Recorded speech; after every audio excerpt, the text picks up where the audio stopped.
Hello. I'm going to continue to read Dear Mr. Henshaw. Almost done. Two more parts. Tuesday, March 6th. Today, Barry asked me to come home with him to see if I could help him rig up a burglar alarm for his room because he has a bunch of little sisters and stepsisters who get into his stuff.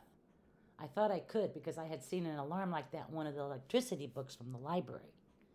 Barry lives in a big old house that is sort of cheerful and messy, with little girls all over the place. As it turns out, Barry didn't have the right kind of battery, so we just fooled around looking at his models. Barry never uses directions when he puts models together, because the directions are too hard and spoil the fun. He throws them away and figures out how the pieces fit by himself. I still don't know what to write for young writers, but I was feeling so good I finally wrote to Dad to thank him for the $20 because I had found a good use for it even if I couldn't save it all toward a typewriter. I didn't say much. I wonder if Dad will marry the pizza boy and his mother. I worry about that a lot. Thursday, March 15th. This week, several kids turned up with lunchboxes with burglar alarms. You know, that song about the hills ringing with the sound of music? Well, you might say our cafeteria rang with the sound of burglar alarms. The fad didn't last very long, and after a while I didn't even bother to set my alarm. Nobody has robbed my lunchbox since I set it off that day. I never did find out who the thief was, and now that I stop to think of it, I'm glad. If he had set off the alarm when my lunchbox was in the classroom, he would have been in big trouble. Maybe it was just somebody whose mother packed bad lunches, jelly sandwiches on that white bread that tastes like Kleenex. Or maybe he had to pack his own lunches and there was never anything good in the house to put in them. I have seen people look into their lunches, take out the cookies, and throw the rest in the garbage. Mr. Fridley always looks worried when they do this. I'm not saying robbing lunch boxes is right. I am saying I'm glad I didn't know who the thief was because I have to go to school with him. Friday, March 16th. Tonight I was staring at a piece of paper trying to think of something to write for young writers when the phone rang. Mom told me to answer because she was washing her hair. It was Dad. My stomach felt as if it was dropping to the floor, the way it always does when I hear his voice. "How you doing, kid?" he asked. "Fine," I said, thinking of the success of my burglar alarm. "Great. I got your letter," he said. "That's good," I said. His call took me so by surprise that I could feel my heart pounding, and I couldn't think of anything to say until I asked, "Have you found another dog to take Bandit's place?" I think what I really meant was, "Have you found another boy to take my place?" "No, but I asked about him on my CB," Dad told me. "He may turn up yet." I hope so. This conversation was going no place. I really don't know what to say to my father. It was embarrassing. Then Dad surprised me. He asked, "Do you ever miss your old dad?" I had to think a minute. I missed him all right, but I couldn't seem to get the words out. My silence must have bothered him because he asked, "Are you still there?" "Sure, Dad, I miss you," I told him. It was true, but not as true as it had been a couple of months ago. I still wanted him to pull up in front of the house in his big rig, but now I knew I couldn't count on it. "Sorry I don't get over your way more often," he said. "I hear the sugar refinery in Spreckles is closing down." "I read about it in the paper," I said. "Is your mother handy?" he asked. "I'll see," I said, even though by then she was standing by the phone with her hair wrapped in a towel. She shook her head. She didn't want to talk to Dad. "She's washing her hair," I said. "Tell her I'll manage to send her support check sometime next week," he said. "So long, kid. Keep your nose clean." "So long, Dad," I answered. "Drive carefully. I guess he'll never learn that my name is Lee and that my nose is clean. Maybe he thinks I'll never learn that he drives carefully. He doesn't really. He's a good driver, but he speeds to make time whenever he can avoid the highway patrol. All truckers do." After that, I couldn't get back to thinking about young writers. So I picked up Ways to Amuse a Dog and read it for the 1000th time. I read harder books now, but I still feel good when I read that book. I wonder where Mr. Henshaw is. Sunday, March 17th. Today is Saturday, so this morning I walked to the butterfly trees again. The grove was quiet and peaceful, and because the sun was shining, I stood there a long time, looking at the orange butterflies floating through the gray and green leaves and listening to the sound of the ocean on the rocks. There aren't as many butterflies now. Maybe they are starting to go north for the summer. I thought I might write about them in prose instead of poetry, but on the way home, I got to thinking about Dad and one time when he took me along when he was hauling grapes to a winery and what a great day it had been. Tuesday, March 20th. Yesterday, Miss Neely, the librarian, asked if I had written anything for the young author's yearbook, because all writing had to be turned in by tomorrow. When I told her I hadn't, she said I still had 24 hours, and why didn't I get busy? So I did, because I really would like to meet a famous author. My story about the 10-foot wax man went into the wastebasket. Next, I tried to start a story called The Great Lunchbox Mystery. But I couldn't seem to turn my lunchbox experience into a story because I don't know who the thieves were, and I don't want to know. Finally, I dashed off a description of the time I rode with my father when he was trucking the load of grapes down Highway 152 through Pacheco Pass to a winery. I put in things like the signs that said steep grade, trucks use low gear, and how Dad downshifted, and how skillful he was handling a long, heavy load on the curves. I put in about the hawks on the telephone wires and about the high peak where Black Bart's lookout used to watch for travelers coming through the pass so he could signal to Black Bart to rob them, and how the leaves on the trees always along the stream at the bottom of the pass were turning yellow, and how good tons of grapes smelled in the sun. I left out the part about the waitress and the video games. Then I copied the whole thing over in case neatness counts and gave it to Miss Neely. Saturday, March 24th. Mom said I had to invite Barry over to our house for supper because I had been going to his house after school so often. We had been working on a burglar alarm for his room, which we finally got to work with some help from a library book. I wasn't sure Barry would like to come to our house, which is so small compared to his, but he accepted when I invited him. Mom cooked a casserole full of good things like ground beef, chilies, tortillas, tomatoes, and cheese.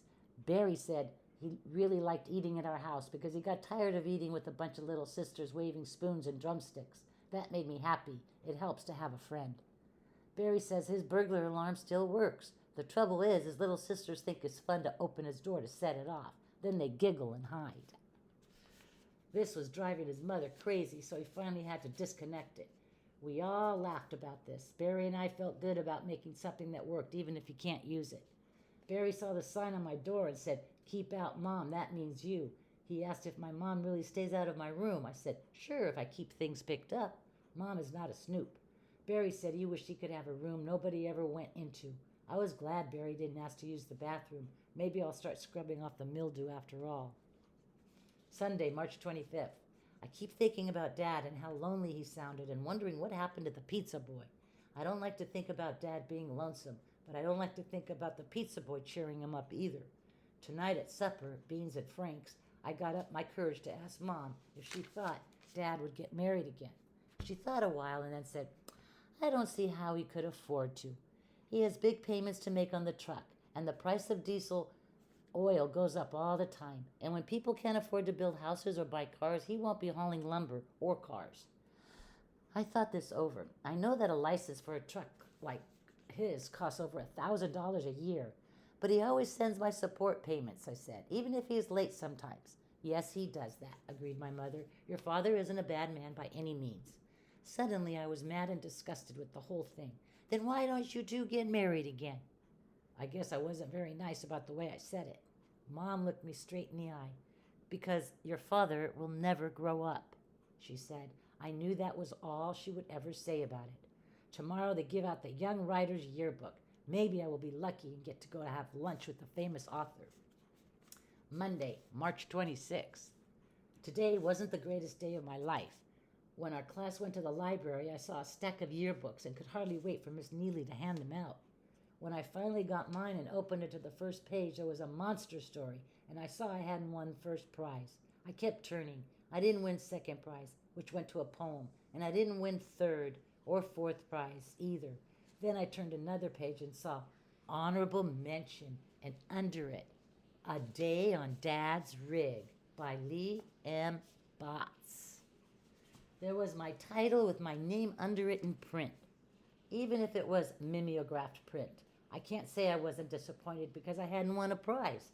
I was really disappointed about not getting to meet the mysterious famous author, but I liked seeing my name in print. Some kids were mad because they didn't win or even get something printed. They said they would never try to write again, which I think is pretty dumb. I have heard that real authors sometimes have their books turned down. I figure you win some, you lose some. Then Miss Neely announced that the famous author the winners would get to have lunch with was Angela Badger. The girls were more excited than the boys because Angela Badger writes mostly about girls with problems like big feet or pimples or something. I would still like to meet her because she is, as they say, a real life author, and I've never met a real life author. I am glad Mr. Henshaw isn't the author because then I would really be disappointed that I didn't get to meet him. Friday, March 30th. Today turned out to be exciting. In the middle of second period, Miss Neely called me out of class and asked if I would like to go have lunch with Angela Badger. I said, sure, how come? Miss Neely explained that the teachers discovered that the winning poem had been copied out of a book and wasn't original, so the girl who submitted it would not be allowed to go, and would I like to go in her place? Would I? Miss Neely telephoned Mom at work for permission, and I gave my lunch to Barry because my lunches are better than his. The other winners were all dressed up, but I didn't care. I have noticed that authors like Mr. Henshaw usually wear old plaid shirts and the pictures on the back of their books. My shirt is just as old as his, so I knew it was okay. Miss Neely drove us in her own car to the Holiday Inn, where some other librarians and their winners were waiting in the lobby. Then Angela Badger arrived with Mr. Badger, and we were all led into the dining room, which was pretty crowded.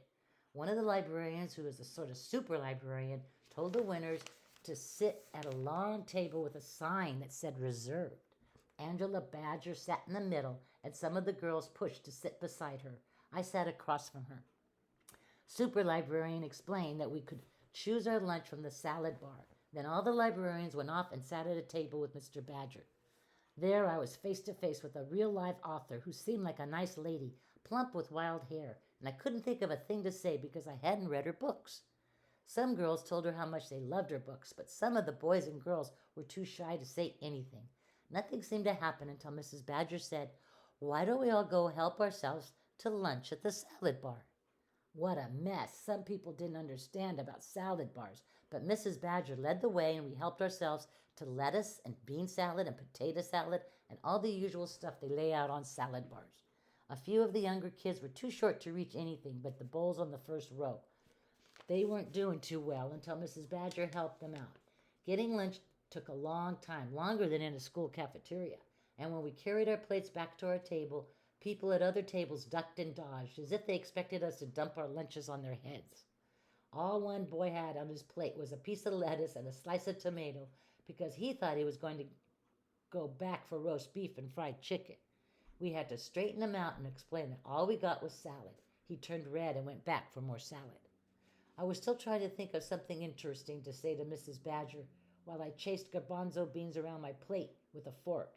A couple of girls did all the talking, telling Mrs. Badger how they wanted to write books exactly like her. The other librarians were busy talking and laughing with Mr. Badger, who seemed to be having a lot of fun. Mrs. Badger tried to get some of the shy people to say something without much luck, and I still couldn't think of anything to say to a lady who wrote books about girls with big feet or pimples. Finally, Mrs. Badger looked straight at me and asked, "What did you write for the yearbook?" I felt myself turn red and answered, "Just something about a ride on a truck."